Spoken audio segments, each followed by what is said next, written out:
Saudara, kasus yang menjerat pimpinan Pondok Pesantren Al Zaitun, Panji Gumilang kian bertambah. Setelah menjadi tersangka dalam kasus dugaan penistaan agama, kini Panji terancam kasus dugaan tindak pidana pencucian uang atau TPPU. Polisi bilang dugaan pencucian uang Panji Gumilang terdiri dari 27 Februari 2007 sampai 6 Juli 2023. Dengan perputaran uang mencapai sekitar 15 triliun rupiah, uang masuk keluarnya itu 8,7 dan juga 7,7 triliun rupiah.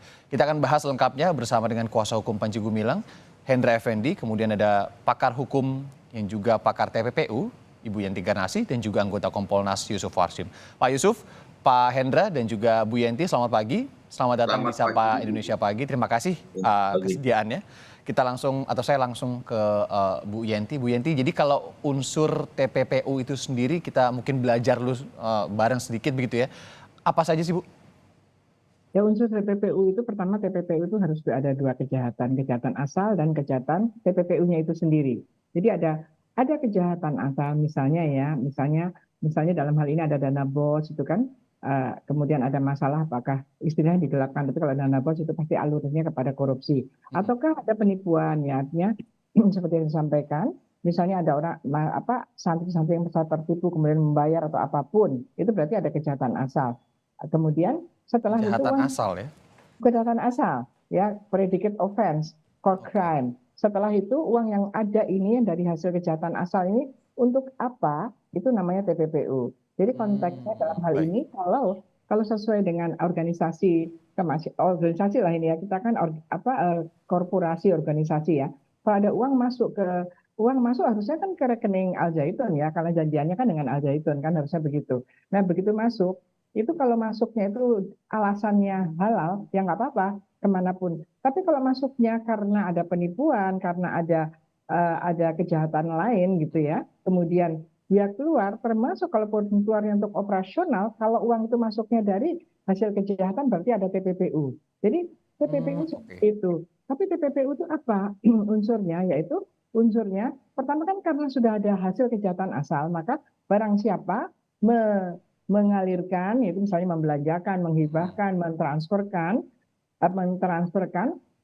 harta kekayaan dari kejahatan asal tadi, kan gitu ya, yang diketahuinya atau patut diduganya memang berasal dari kejahatan asal, dan kejahatan asal itu sesuai dengan pasal 2 ayat 1 ya. Kemudian tujuannya apa sih? Tujuan itu adalah unsur subjektif ya, unsur yang dalam hatinya pelaku itu, yaitu tujuan untuk menyembunyikan atau menyamarkan bahwa uang yang untuk membeli tanah misalnya itu dari hasil kejahatan asal. Itu tujuannya itu memang untuk itu, sehingga uang yang masuk itu harus segera keluar digunakan untuk apapun gitu. Jadi sebetulnya hari ini saya ditanya, Mas Irmandar, ada kita ingin ketawa juga. Kita punya undang-undang TPPU itu tahun 2002 ya, 2003 2004 itu sudah mulai running karena PPATK sudah ada pada waktu itu ya, dan sudah banyak sekali. Dan sejak tahun pertama kali TPPU yang terbesar adalah kasus 1,3 triliun BNI. Ya, dan saya juga hadir hampir semua kasus-kasus besar itu saya hadir, termasuk jiwa saya dan sebagainya. Tidak ada masalah gitu. Tidak ada yang dipertanyakan apakah penegak hukum sulit apa tidak. Ya, saya berharap para penegak hukum, para pejabat ya, ini jangan menyampaikan bahwa TPPU itu sulit. Kasihan juga ya polisi-polisi yang saya juga mengajar di kepolisian, di kejaksaan sudah Oke. di semua penyidik TPPU, mereka sudah bisa kok. Tapi jangan disampaikan bahwa itu sulit, tidak sulit. Ini masalahnya mau apalagi menggunakan dalam hal ini ya, semua ada rekening, ada di LHA-nya PPATK, berarti apa? Bisa dilihat semua keluar masuknya, Pak sudah disebutkan bahwa 8 triliun dan 7 triliun. Artinya apa? Data keluar masuk ke kepada siapa itu ada semua. Tinggal Bu Yenti, ini kecepatannya sudah, benar atau tidak. jadi ini kan harus dibuktikan terlebih dahulu nggak ada Oh iya, oke. crime awalnya itu, dan kalau sudah Ya. ada laporan dari PPATK kepada Barreskrim, apakah sudah sebenarnya begitu sudah cukup firm untuk ditetapkan Ya. sebagai dugaan TPPU-nya? Ya, sekarang kan dugaannya memang TPPU ya, karena dugaan TPPU dalam pasal 69 sebetulnya saya khawatir ya kalau menggunakan pasal 69, tapi undang-undang mengatakan boleh menangani TPPU walaupun tidak ada kejahatan asalnya, belum ada kejahatan asalnya, kan pasal 69. Kemudian kita dialogkan itu sejak tahun 2010. oke, bolehnya hanya di penyidikan aja, tapi ketika mau tahap 2 harus sudah ada kejahatan asalnya. Karena menurut saya juga tidak adil. Orang punya harta banyak, transaksi luar biasa, TPPU tanpa penegak hukum tahu TPPU dari kejahatan asal Nah, apa. ya, ya, Dan oleh ya. karenanya berdasarkan pasal 75, maka dalam hal ini dalam hal ini Mas Kompolnas, dalam hal ini penyidik itu seharusnya idealnya adalah menggabungkan sekaligus dalam satu berkas. Bapak Hmm, pengacara sudah tahu itu. Karena beberapa kali itu dipisah. Saya kata tidak tega dengan pelaku tindak pidana yang sudah menjalani, TPPU-nya baru naik. Itu secara oke. psikologis kan kasihan. Ya itu nggak bagus. Jadi langsung antara kejahatan asal dan TPPU. Kalau ini masalah mencari strategi mengumpulkan bukti-bukti silahkan saja. Tapi nanti kalau sudah pemberkasan, tersangkanya harus disangkakan dua kejahatan sekaligus gitu. Nanti kita proses proses proses pendalaman di dalam penyidikan sampai dengan nanti limpah ke tahap 2. Itu sudah sangat clear dan polisi-polisi yang baik ya yang mau itu sudah sangat bisa gitu ya. Penyidik-penyidik itu termasuk penyidik pajak, bea cukai di mana saya semua sebagai Widya Iswara di sana. Itu sudah sangat jelas ya. Jadi mohonlah pejabat-pejabat negara yang apa ya yang memang menjadi center of ya dari negara ini kalau mengatakan ini sulit itu yaitu membuat kita tidak semangat apalagi dengan bukti-bukti atau datanya itu hampir semuanya ya mungkin ada juga yang tidak melalui bank tapi kalau melalui bank itu sangat mudah bahkan kripto pun bisa kita kejar dan itu bisa dan negara-negara lain lebih maju lagi mudah sekali polisi Indonesia harusnya bisa, asal disemangati, bukan dikatakan Oke, malah ini menarik ya. sulit. Apalagi ketika ada rekeningnya, kemudian sudah jelas ada PPATK di sana. Nanti kita akan ke sana lagi, Bu Yanti. Tapi saya welcome dulu. Selamat datang juga pada tadi penasihat hukum dari Panji Gumilang, Pak Hendra. Sudah jelas suara saya, Pak? Pak Hendra? Ya, Oke, halo, ya Mas. oke. Pak Hendra, jadi kemarin itu sudah diperiksa ya oleh penyidik Pak Panji Gumilang terkait dengan dugaan TPPU-nya. Kemarin yang disampaikan penyidik atau yang ditanyakan penyidik kepada Panji Gumilang apa saja? Mungkin boleh diinfokan sedikit, Pak. Iya, baik, terima kasih. Jadi kemarin klien kami Profesor Dr. AS Panji Gumilang MP diundang ya, undangannya klarifikasi Oke. berkait dengan tuduhan TPPU tersebut.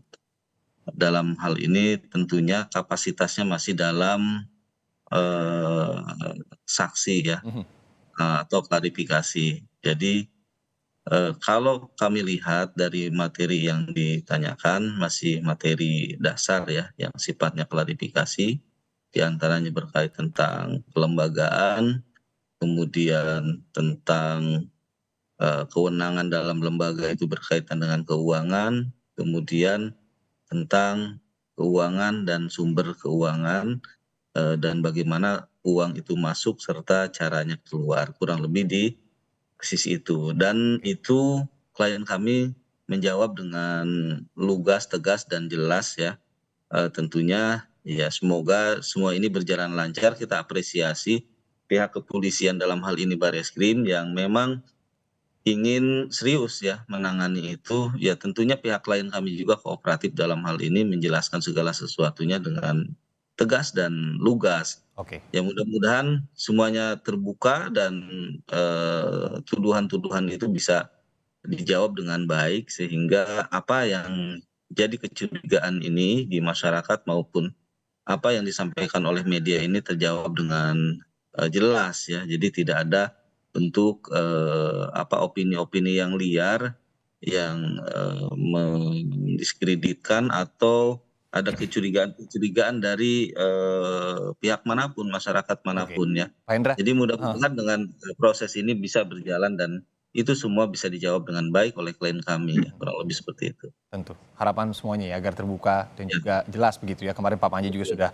datang untuk diperiksa sebagai saksi ya. Tadi ya saya klarifikasi lagi sebagai saksi dan ada Ya, undangan untuk klarifikasi begitu ya oleh polisi terkait dengan dugaan TPPU-nya. Nah, Pak Hendra, Ini soalnya yang ngomong bukan saya, bukan media aja, tapi kita mengutip juga dari PPATK bahwa perputaran dananya ini hingga 15T dan dibilang besar begitu ya oleh Pak Ivan PPATK. Nah, kalau untuk Anda sendiri pembelaannya seperti apa di dugaan TPPU ini terkait dengan perputaran dana ada 8,7 triliun, kemudian 7,7 masuk dan ratusan rekening yang 260-an diantaranya ini milik Panji Gumilang.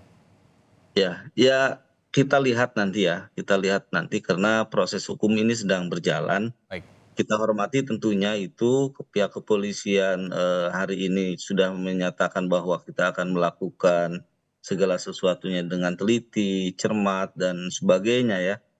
Tentunya berkait dengan sumber keuangan yang kita pahami dari klien kita dijelaskan bahwa sumber keuangan yayasan itu secara jelas bahwa itu adalah merupakan bagian dari beberapa sumbangan masyarakat, kemudian dari sumber-sumber pendidikan, kemudian dari sumber-sumber usaha yang ada di sana. Memang kita tidak akan percaya kalau sekiranya kita hanya menduga-duga. Mhm. Tapi kita akan lihat dengan jelas manakala kita kepenasaran ini atau pertanyaan ini ketika kita hadir dan datang ke pondok pesantren, bagaimana pondok pesantren Az-Zaitun yang dipimpin oleh Profesor Dr. A.S. Panji Gumilang MP ini melaksanakan beberapa kegiatan usaha ya. Ya. Jadi mulai dari pertanian, peternakan, perkebunan, pelautan dan sebagainya, itu baru kita akan terjawab. Kalau memang hari ini kita hanya komentar, mendengar dari pihak lain, pihak ketiga, ya tentunya pertanyaan-pertanyaan itu tidak akan selesai. Mhm. Beda Mhm. ketika kita memang hadir ke sana dan menanyakan langsung ke pihak pesantren dan ditunjukkan langsung dari mana itu sumber Ya. usahanya, bagaimana sumber keuangan yayasan, bagaimana perputaran itu uang di sana, baru bisa terjawab. Tepat berarti kami Sekiranya undang Pak Hendra hari iya, ini ya pagi ini ya untuk mendengarkan langsung. iya, Nah, kita kalau Pak, berarti Anda kalau juga mengatakan bahwa sumbernya salah begitu ya dari usaha kemudian pendidikan. ya, sumber-sumber itu tentunya yayasan ya, khususnya yayasan Hmm. di bidang sosial dan keagamaan yang kita pahami, undang-undang juga sudah jelas mengatur bahwa sumber dari yayasan itu donatur, donatur tetap atau tidak tetap, sumbangan dari dalam negeri atau luar negeri yang itu tidak bertentangan dengan undang-undang atau dari kegiatan-kegiatan usaha yayasan yang dilakukan oleh yayasan sendiri yang memang itu dinyatakan sah dan tidak bertentangan dengan hukum. Mhm. Kemudian, pengelolaan-pengelolaan usaha itu ya tentunya menjadi,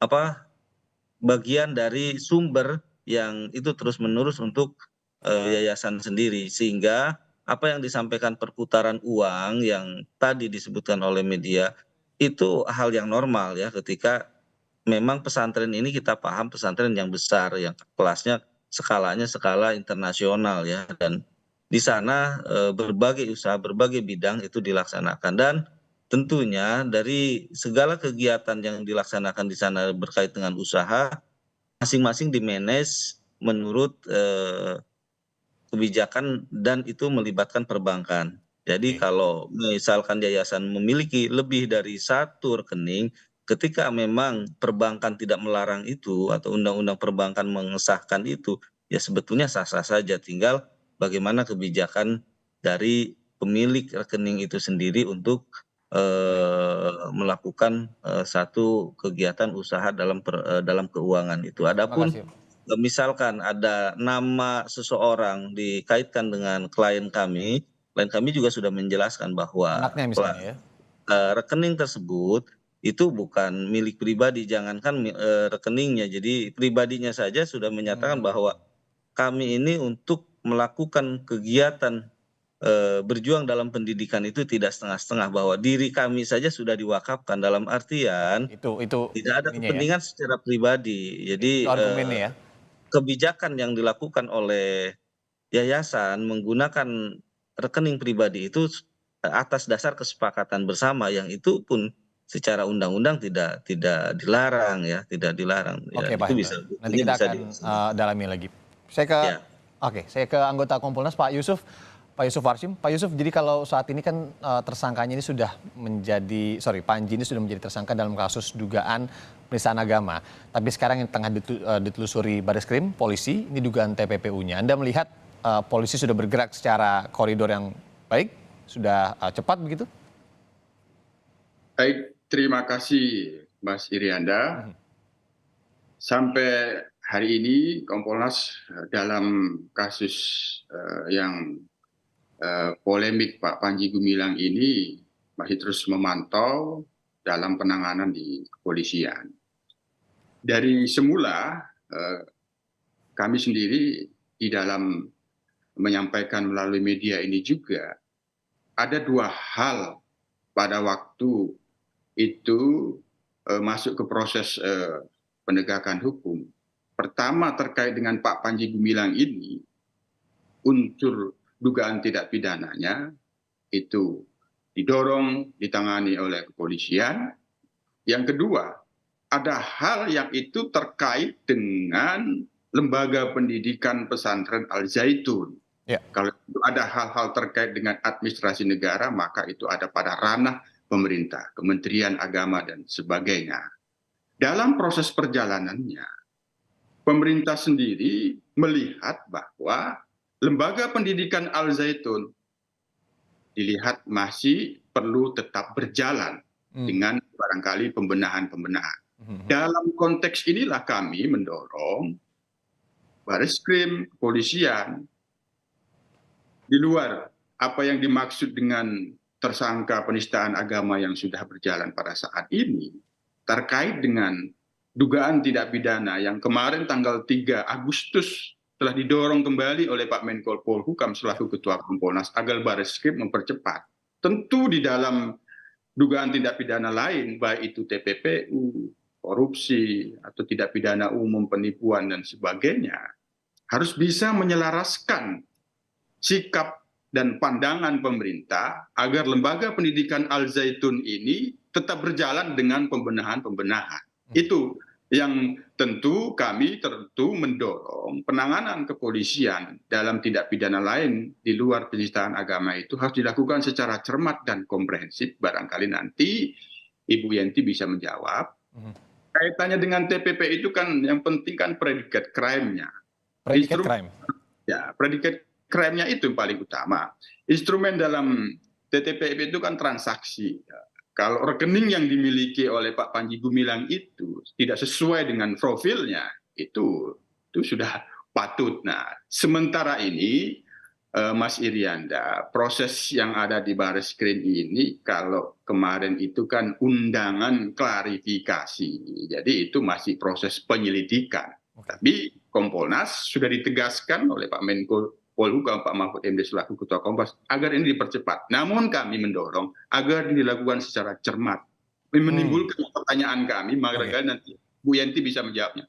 Bagaimana apabila ada uang yang itu dihasilkan dari kejahatan, dicuci dengan membuat aset-aset yayasan dan lembaga pendidikan. Nah ini barangkali kami akan aktif memberikan masukan-masukan, barangkali nanti bisa direspon Ibu Yenti. Ini harus cermat terkait dengan transaksi keuangan yang itu menghubungkan antara Pak Panji Gumilang pemilik rekening dengan kalau itu arahnya ke transaksi keuangan yang itu pembelian aset yang itu dimiliki oleh pesantren Al-Zaitun. Ini kan harus cermat, Mas Irianda. Ini yang selain cepat apa yang kemudian ditekankan Pak Mahfud sebagai Ketua Kompolnas dan juga Menko Polhukam, ini juga harus cermat ya kalau kata Pak Yusuf. Nanti kita akan lihat cermatnya ini harus di ranah seperti apa ke Bu Yenti, tapi kita jeda dulu sejenak.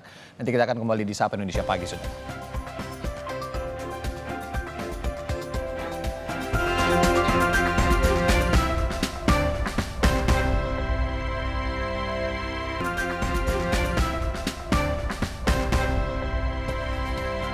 Terima kasih Anda masih bersama kami di Sapa Indonesia Pagi. Masih ada Bu Yenti Garnasi, pakar hukum TPPU, kemudian Pak Hendra Effendi, penasihat hukum Panji Gumilang, dan juga ada Pak Yusuf Warshim, anggota Kompolnas. Saya langsung ke Bu Yenti lagi. Bu Yenti, tadi kata Pak Yusuf, ini harus nanya ke Bu Yenti soal cermatnya penanganan kasus ini terkait dengan dugaan TPPU-nya.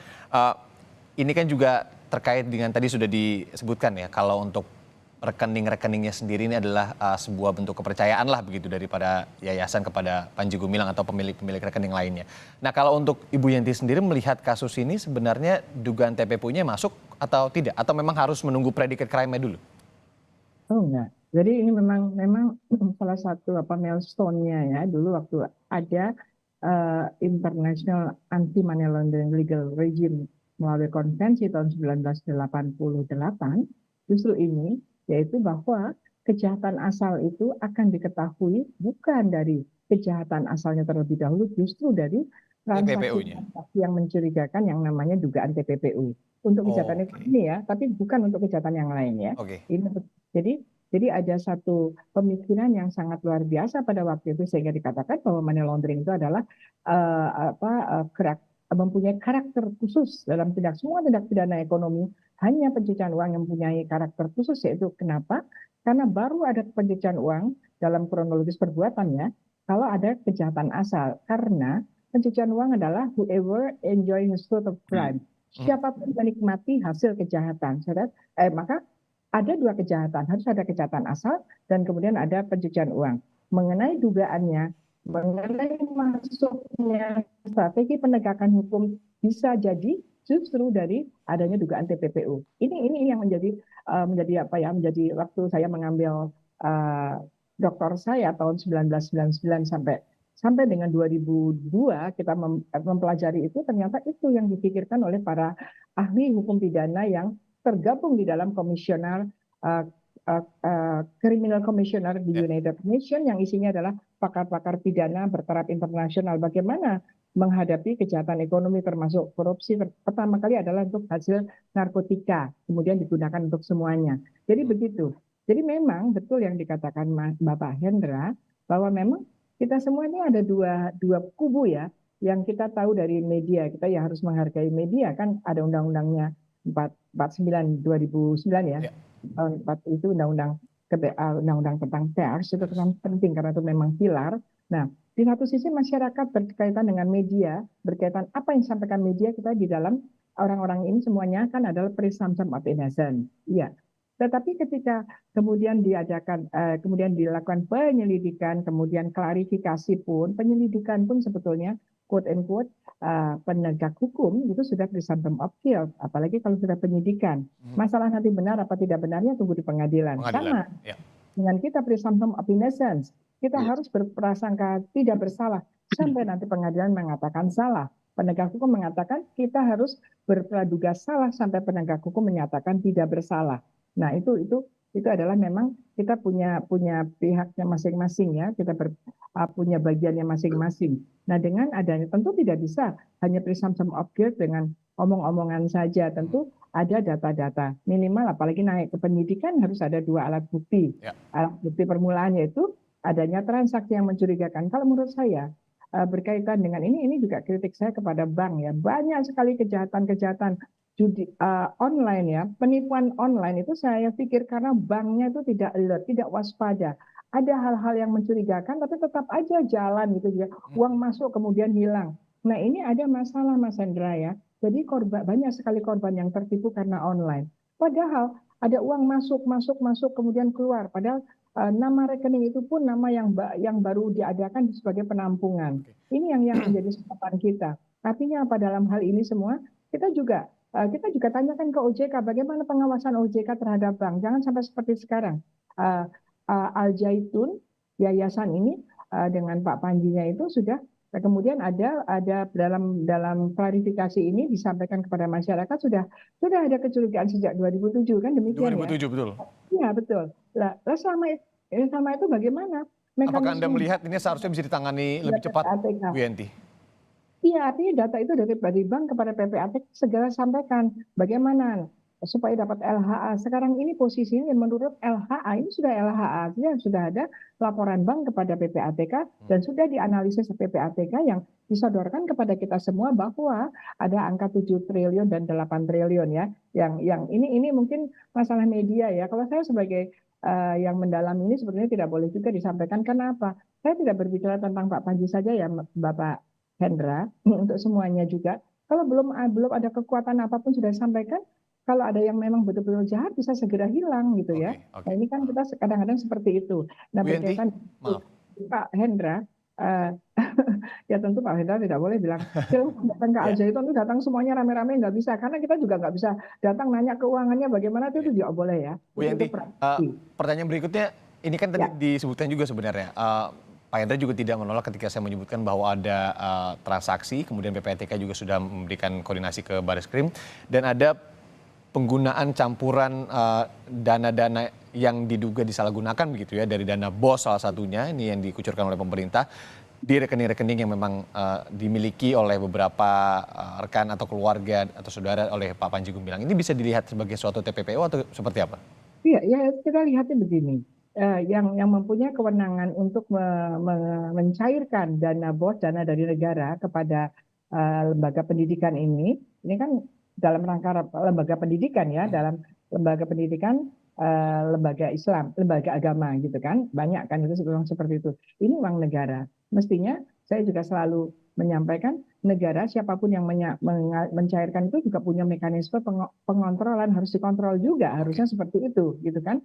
Nah, kalau dana BOS itu masuk, itu harusnya memang ke yayasan, harusnya yayasan. Saya tidak tahu, tanya kepada Bapak Hendra, apakah nama Bapak Gumilang itu nama rekening itu kan pribadi.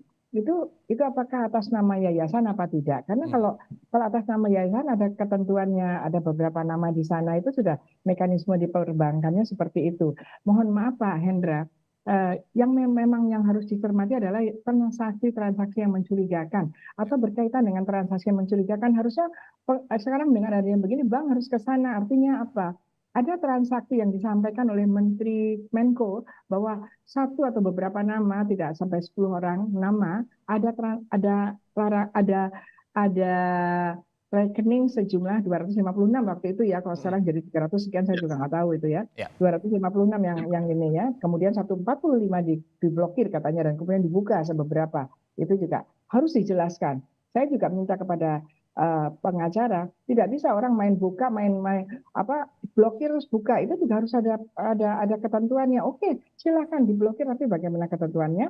Silahkan dibuka tapi bagaimana ketentuannya juga. Kita semua harus berhukum karena ada aturannya. Nah, dalam hal ini kalau menurut saya ini sebetulnya termasuk sinyal bahwa bank harusnya sudah curiga. Kenapa orang sampai mempunyai nama, ada nama sampai di 256 hanya beberapa nama. Ini harusnya masuk pada aspek suspicious.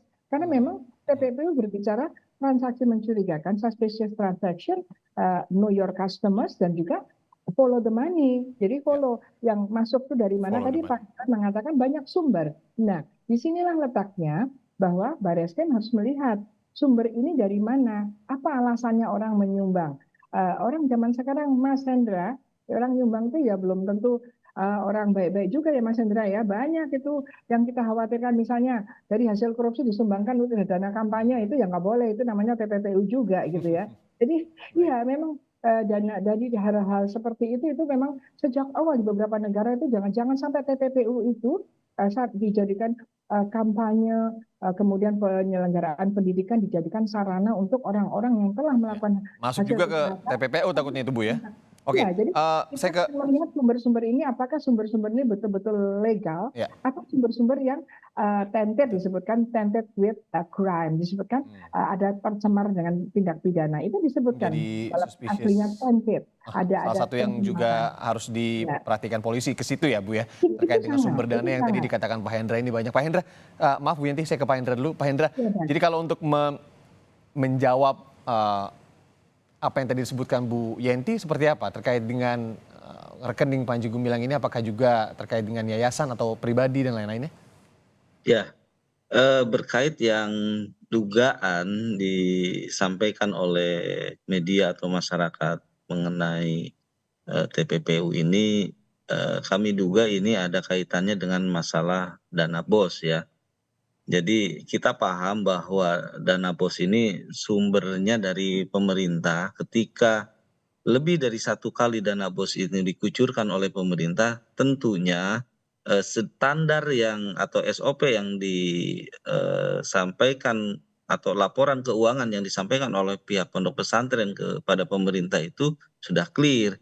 Dan ini sudah berkali-kali pihak pesantren mendapatkan dana BOS dan secara proses pelaporan dana BOS sendiri sudah dinyatakan clear, tidak ada masalah ya dengan tadi kita pesantren ini sudah mendapatkan lebih dari 1 kali anggaran tersebut. Jadi kalau sekiranya ternyata ada persoalan di situ, ini kan kembali kepada pemerintah sejauh mana standar SOP yang dilakukan sehingga pemerintah tersebut kok terus memberikan itu. Nah Kalau ini kucuran dana kita bosnya juga sudah didapat dari iya, kapan, Pak Hendra?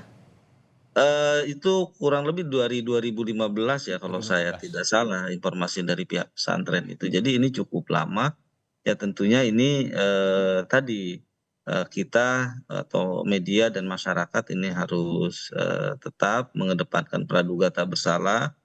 Jadi ini jangan sampai masyarakat ini jauh menilai sehingga terhadap persoalan ini nambah nambah nambah nggak karu-karuan ya. Karu-karuan. Makanya Tapi saat kami ini ya kami aktivitas ini pesantren masih berjalan kan Pak Hendra ya? ya Oke. aktivitas pesantren berjalan dengan baik dan tentunya segala sesuatu kepentingan pemerintah juga kami klien kami melayani itu. Berkait dengan kemarin kita juga paham bahwa ada kegiatan pemeriksaan dari pihak pemerintah juga berkait dengan dana BOS ya yang Ya. berkompeten di sana dan itu kami layani ya dengan baik dan semua data-data ya tentunya karena kita membuat laporan atau klien kami ini menyampaikan laporan itu seluruhnya berdasarkan standar kepada apa yang di SOP-kan oleh pemerintah ya kami yakin itu tidak ada masalah. Mhm, mhm. Pak Namun karena Ya, Pak Hendra, sempat masyarakat yang ada gugatan perdata ke Pak Mahfud, salah satunya sudah dicabut. Ada beberapa gugatan perdata lain. Ini masih firm terkait dengan gugatan itu dan itu sebenarnya goalsnya apa sih? Tujuannya apa sih? ya, kalau klien kami itu menyampaikan gugatan itu tentunya salah satu dasarnya adalah hukum ya. Ketika seseorang diduga ya kan melakukan pelanggaran hukum, ya tentunya dengan langkah-langkah hukum juga kita hadapinya. Hmm. Tidak bisa dengan opini atau menyerang balik dengan statement-statement yang tidak jelas di media atau menyampaikan informasi ke masyarakat. Jadi tetap firm lah Tapi ya. alangkah elegannya kita sampaikan, kita jawab dengan jawaban hukum, yaitu Oke. yang kita sampaikan kepada dan klien kami setuju dengan langkah-langkah itu, ketimbang Oke. kita debat tebal dalam satu persoalan tapi tidak jelas kemana arahnya. Baik. Kalau Oke. gugatan ya tentunya jelas ya kemana arahnya karena itu diatur oleh undang-undang Mhm. dan kita mengikuti rule itu, seperti itu. Oke, baik. Pak Yusuf, kalau sejauh ini Anda yang ingin Anda sampaikan terkait dengan pengawalan ataupun pengawasan pihak kepolisian Republik Indonesia untuk mengawal kasus ini, apa yang menjadi catatan pentingnya? Karena dalam posisi Kompolnas juga dalam mengawal kasus ini berkaitan dengan keprofesionalan polisi misalnya. Ya, yang paling utama tadi sebagaimana yang saya sudah kemukakan, pemerintah memandang bahwa pesantren Al Zaitun ini tetap berjalan. Maka dia harus bisa dipisahkan pesantren dan kontroversinya Panji Gumilang. Oke. Nah, kontroversi polemik Panji Gumilang ini sudah memasuki babak baru, masuk ke proses hukum. Ini harus kita dorong selesai. Namun pesantren tetap berjalan.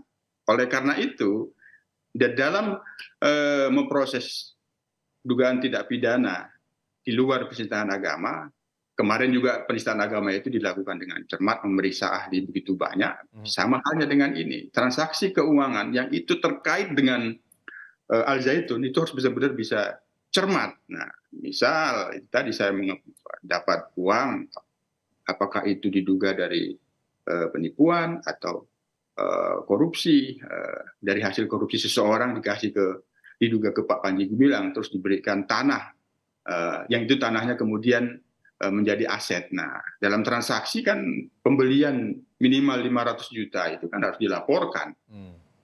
Si penjual wajib meminta kepada pembeli untuk mengisi form. Ini transaksi Anda di atas 500. Pertanyaannya, apakah si penjual melaporkan ke PPATK atau tidak?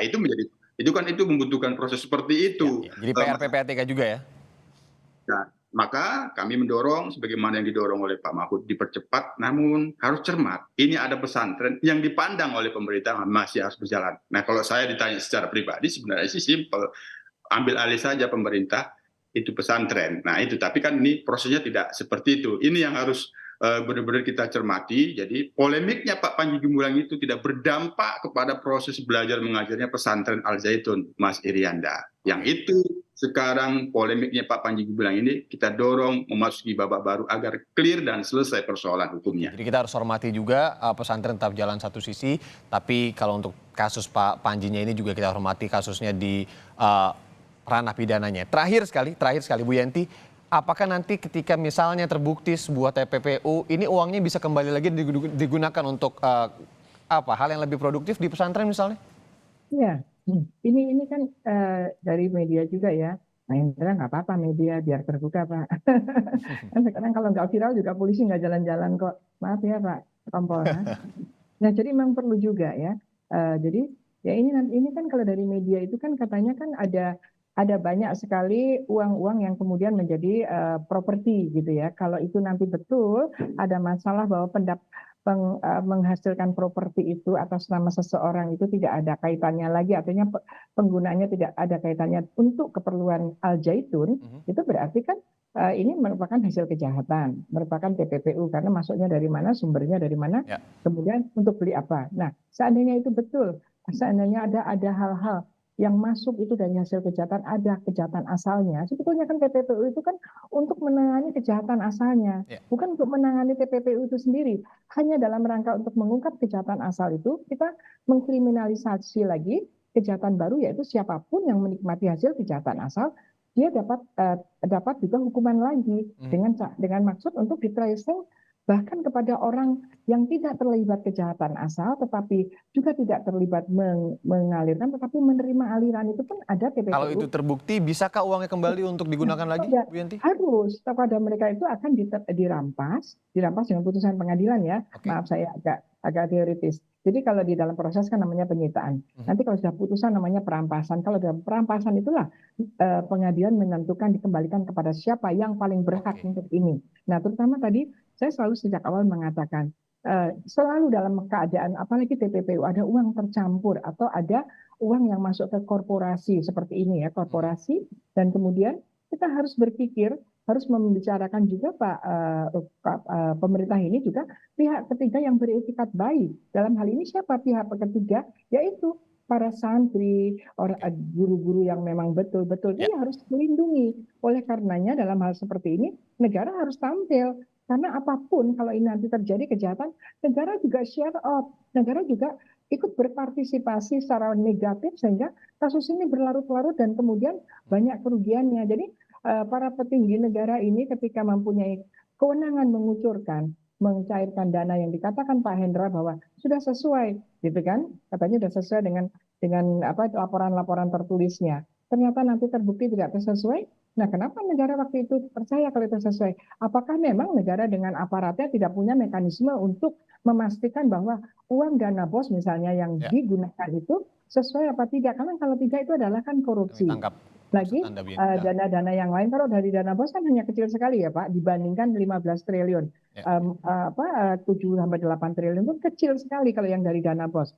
Sehingga yang lain dari mana? Karena ini kan harus dikelirkan ya. Harus dijelaskan betul kepada masyarakat untuk